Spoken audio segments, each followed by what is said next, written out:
Obviously, another test on the road. Chris, how are the boys feeling ahead of this one? Oh, we're looking forward to the opportunity. We're actually not a bad side on the road. We've been able to win in Melbourne and Perth and Launceston over the last 12 months or so. So we look forward to the opportunity to travelling together. We know this is a tough road trip. It's as tough as it gets. Long time on the plane, hostile crowd. Fortunately enough, we experienced that last year against Freo, so we know the environment that we're walking into, and we're looking forward to it. What did you learn about that game? How does the ground play? Is it like an MCG, or is it a bit more narrower? It's a little bit narrower than the MCG. It's quite a hard surface. It's a fantastic stadium, though. It's a great place to play. It's full of atmosphere. So, something we'll look forward to. And does that make it harder with Ross Lyon teams, which are generally more defensive? They've been lower scoring this year. The smaller ground, they can make it more congested.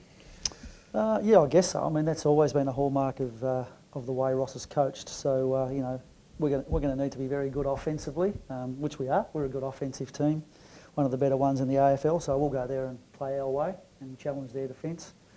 But I'm sure they'll be trying to improve their defence too. They've had some games this year where they've scored really heavily, so they have that capacity as well, and we need to be prepared for that. Folks say atmosphere, some may say hostile ground. Yeah, it's hostile, yeah, but it is when you go to Adelaide and whenever you go to Melbourne, the MCG full of Essendon supporters, they're all hostile environments. In AFL footy, you've just got to get your head around that, I think the Gabba's becoming a fairly hostile environment for teams as well, so it's just all part of the deal. And, the fans in the local areas, they try and, almost be the 23rd man for their team, so you can just accept that and be prepared for it. I know you've had success on the road in the last 12 months, but this year, this group have only had one win outside of Queensland. Is that... I call playing at Metricon Stadium a win on the road. When you don't play at home, so we've had, 4 games on the road. Yeah. We've won 2 and we've lost 2, and one of those was narrowly at Ballarat.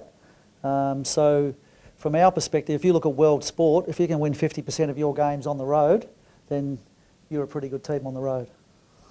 You'd say, we're talking about the crowd being hostile, but I think there might be a little bit more wound up with Lockie returning. Have you felt that, or are you prepared for that?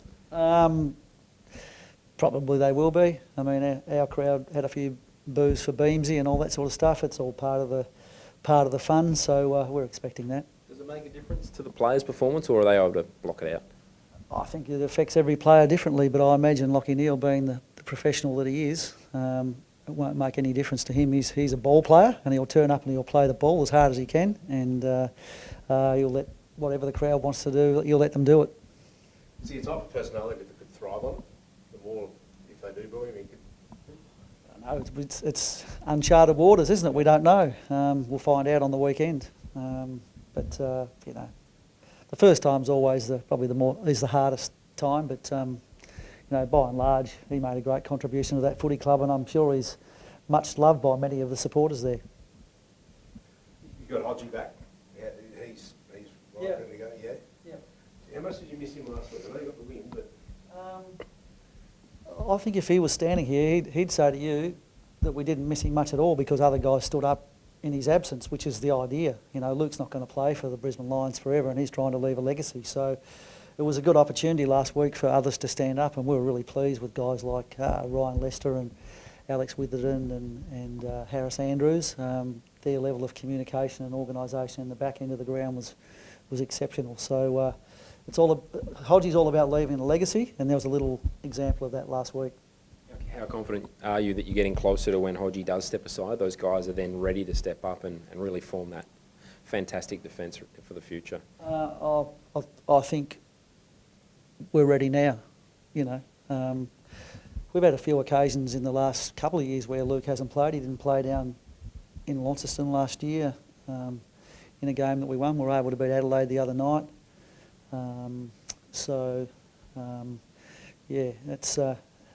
It's good to see it when that happens.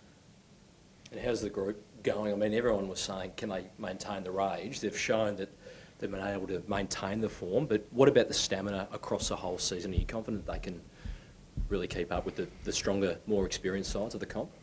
Well, it's hard to crystal ball gaze and know know what's exactly is going to happen because you don't know whether injury is going to come along. You've got no idea about the future. You sort of only worry about the next game. But what we do is we try and manage energy. It's one of the key things that all AFL clubs do. So that's through training loads, it's through rest, it's through diet, through all those sorts of things. So we'll pay attention to that and we'll just see how far we go. But I'm not worried about the journey of the season. I'm just worried about the next week all the time. So that's our focus. You've got pretty good depth in the NEFL at the moment. They're going all right. The NEFL team's performed well, yeah. They've had 6 games for 6 wins. They've got a good test this week against GWS, whose list is relatively injury-free at the moment, so that'll give us some good feedback on how our younger players are travelling. You've beaten Freo by 10 goals the last 2 outings. What is it about them? Do you match up better on them, or do you live for them more? Or is it? I don't think the last 2 results come into it too much. I mean, you know, I can't even remember the first year I was here. I think it was at the Gabba. Last year I can remember. I think they were coming off their bye last year, and sometimes when you come off byes you're not quite switched on. They're not coming off a bye this year. They're coming off, you know, some losses, and they want to keep their season alive. So it will be a red hot game. We know that. Thanks. Just lastly, Hugh McCluggage is his 50th game this weekend. You guys both arrived at the club at the same time. How have you seen his game develop?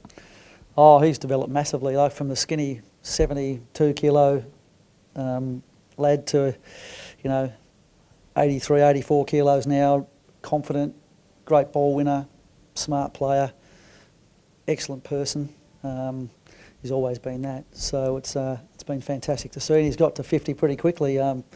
He's only been here 2 and a bit years, and he's got to his 50 games. And you know, they're often the toughest. So hopefully he'll benefit from all those early experiences that he's had and go on from strength to strength.